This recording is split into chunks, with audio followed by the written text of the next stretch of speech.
Došli smo danas pred ured Božidara Kalmete, ovdje u županijsku organizaciju Hrvatske demokratske zajednice u Zadru.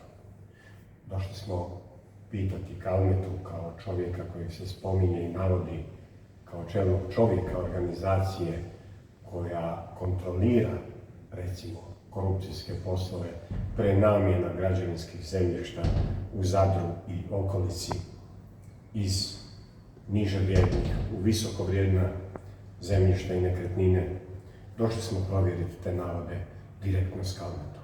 Da li je Božidar Kalmeta taj koji doista kontrolira građevinske poslove i sumnjive korupcijske poslove, recimo u kojima sudjeluje navodno Zdravko Livaković? Da li je Božidar Kalmeta taj koji određuje na koji način će se vršiti pritisak na pojedine vlasnike nekretnina da bi svoje vrijedne nekretnine predali u posjed ljudima koje navodno kontrolira upravo Božidar Kalmeta?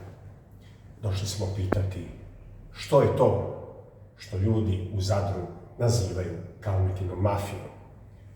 Došli smo provjeriti i to koji utjecaj Božidar Kalmeta kao predsjednik jedne od najvećih županijskih organizacija vladajuće stranke, dakle HDZ-a, Plenkovićevog HDZ-a, koji utjecaj Kalmeta ima na kontrolu onih operacija koje se provode preko porezne uprave da bi se vršio pritisak na određene firme, poduzetnike, privatne osobe na području Zadra u onom trenutku kad ne pristanu sudjelovati u planovima ako su interesantni za planove Kalmetine organizacije. Međutim, kao što vidite, vrata Kalmetinog županijskog odbora HDZ-a zaključene su. Na zvonjavu u županijskom odboru HDZ-a nitko se ne javlja. Poštanski sandučići su prazni. Međutim, prozor Kalmetinog ureda, vidjeli smo s ulice, je otvoren. Dakle, nesporno je netko ovdje. Cijeli dan nas po Zadru prati čovjek na skuteru koji potom dojavljuje o našem kretanju, o kretanju novinarske ekipe koja istražuje ove slučajeve oko prenamjene zemljišta, veze s poreznom upravom, poreznog reketa nad pojedinim građanima u Zadru i tako dalje. Znači, prati nas naprosto čovjek od jutro su u 6:30.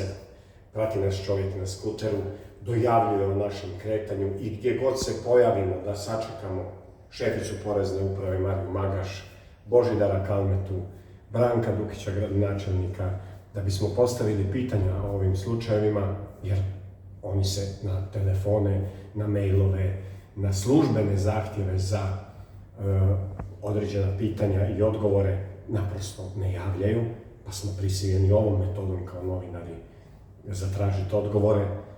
Njima se dojavi gdje smo, u kojem trenutku, i HDZ-ovci su se u Zadru rastrčali, razbježali i jednostavno ih nije moguće, da kažem, novinarski nahvatati. Kao što vidite, samo nismo dobro otvorili.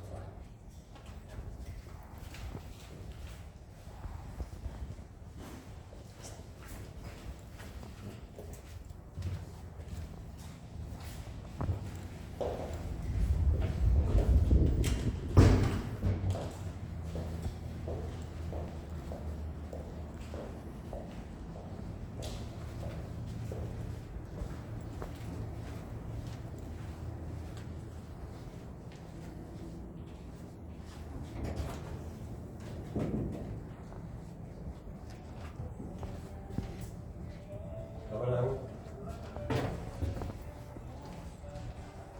Dobro, Dinamitić, istraživački novinar, ja bih trebao da na kauču. A kad će biti? Stvarno, ispričavam se, ali ne bih da snima, to znam. A kako možemo stupiti u kontakt sa Kalmetom vezano za neka pitanja?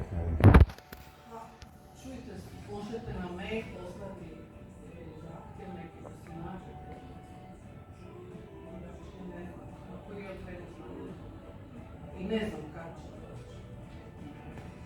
Pa stvarno ne znam, jer on ima obavljeno, neka dođe dođe. To je to. Dobro. Hvala vam najljepše. Doviđenja. Također,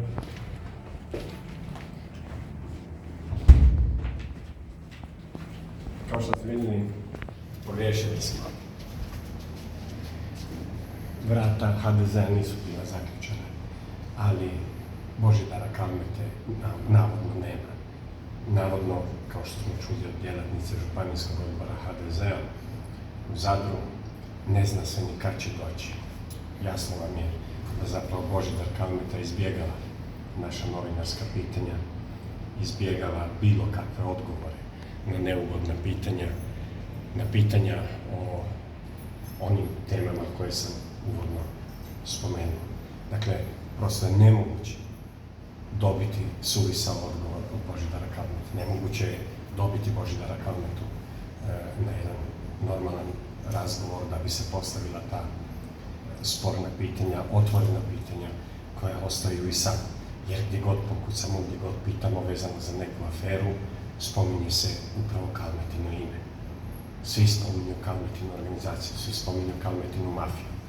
A Kalmeta, kao što vidite, se ne da, što bi se narodski reklo, vidjeti. Nastavit ćemo tražiti odgovore od Božidara Kalmete, za sada toliko.